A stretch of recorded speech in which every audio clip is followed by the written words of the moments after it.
these messages say? So these messages are back from October 2020. The country had been through a lockdown, come out of it. Now new restrictions were being put in place, a rule of 6 for meetings in England, work from home. And a message had come from Borris Johnson to look at regional restrictions. In this small group sharing messages, there was Simon Case, who had only weeks before been made head of the civil service.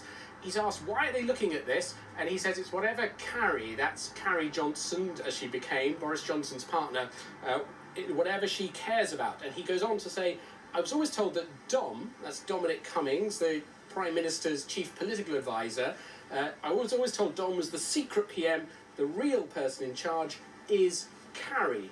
To that, Mr. Cummings replied in the messages with a laughing face, so true.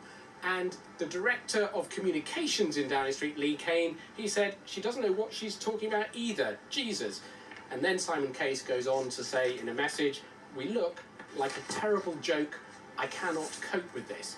Now, at the same time, there were also notes being made by the chief scientific advisor, and those were talked about in the inquiry today, and he talked about a Downing Street riven with factions, a faction around Carrie Johnson, as she became, also a faction around the special advisors. And in these messages, we seem to see the Cabinet Secretary, the head of the Civil Service, engaging with one of those factions in not a very diplomatic way. And the inquiry heard that Borris Johnson was caught in the middle of this. It also heard from some scientific advisors today, specialists in long COVID, who said that Mr. Johnson's writing on some notes that long COVID was bollocks. They said that that was shocking.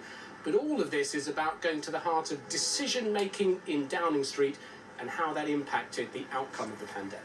Damien Grammaticus, thank you.